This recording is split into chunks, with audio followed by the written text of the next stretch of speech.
Hey folks, welcome back to my YouTube channel. Here's your stimulus check update and news report for April 16th. Happy Friday everybody, and I hope all of you are having a great day so far. Now folks, in this video I'll be telling you about the $200 increase for your Social Security benefits, and of course a possible fourth stimulus payment. So guys, just be sure to stay until the end of this video to find out when you should expect to receive a fourth stimulus check when one gets approved, and of course a $200 monthly increase in your Social Security benefits. Alright everybody, so I was hoping that most of you will receive your $400 check by now. It has been 29 days since President Joe Biden signed the American Rescue Plan into law.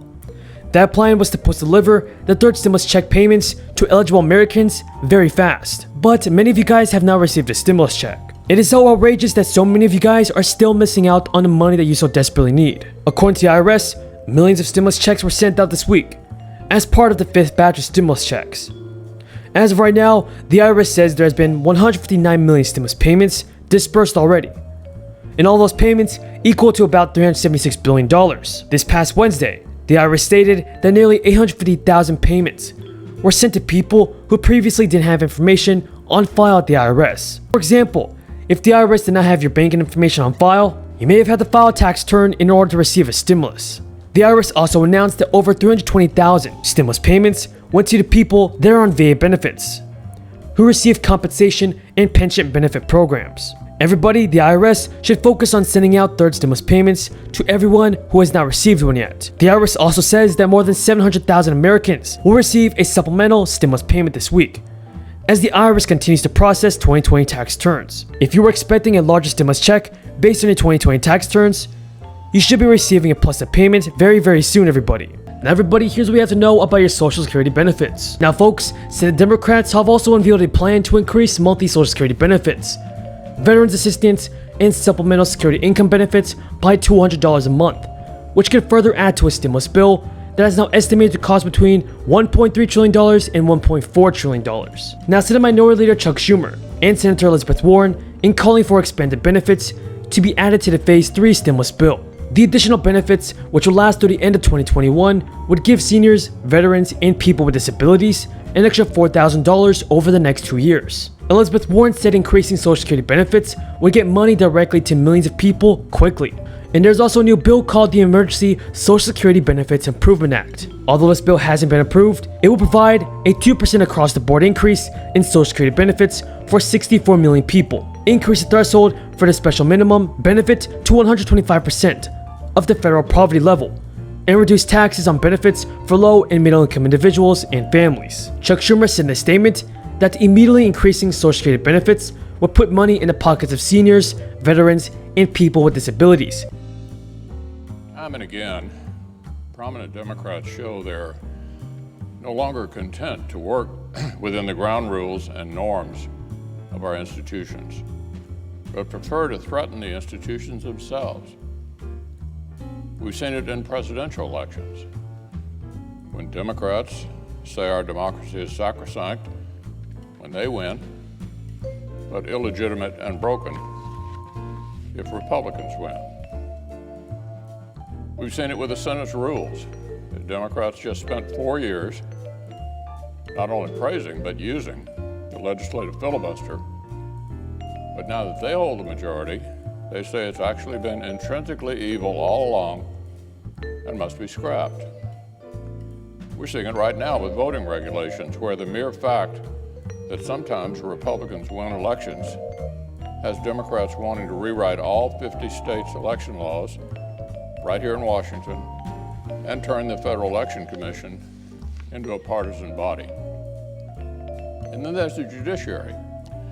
In recent years, we've seen the Democratic leaders stand on the steps of the court and threaten that specific justices, quote, won't know what hit them if they didn't rule the way he wanted. We've seen a number of Democratic senators send a threatening brief suggesting the court might need to be, quote, restructured, end quote, if its rulings upset liberals. Last week, President Biden, who was marketed to the country as a moderate and an institutionalist, jumped in with both feet. He set up a pseudo-academic commission to study the merits of packing the Supreme Court, just an attempt to clothe this transparent power play in fake legitimacy. But alas, the far left cannot even wait for the fake theatrics of the fake study to play out. Today, Democrats in the Senate and the House have announced they will once again threaten judicial independence from the steps of the court.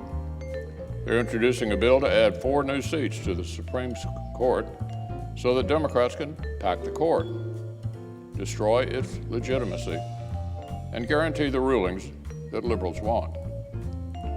Across the ideological spectrum, top jurists have been outspoken on what a terrible idea court packing would be.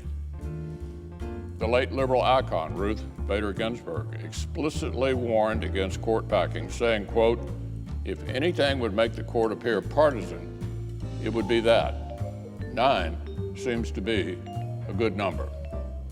Justice Ginsburg. Justice Stephen Breyer reaffirmed his own opposition just last week. The public, by the way, agrees. They see through this discredited concept. One survey late last year showed that a clear majority of Americans oppose packing the Supreme Court. But the farthest left activists aren't interested in the common good. They want power. And the same Democrats and the same corporate media that spent the last 4 years hyperventilating and declaring a new constitutional crisis was underway every 30 seconds seem to be perfectly content to play along. Now, if Republicans had introduced a bill to add 4 Supreme Court seats for the last president to fill, there would have been weeks of wall-to-wall outrage on every newspaper and cable TV channel, non-stop. Now, it seems the main strategies are either to shrug off and look the other way or to actively play along and somehow lend credence. It's not just about whether this insane bill becomes law. Part of the point here are the threats themselves. The left wants a sword dangling over the justices when they weigh the facts in every case.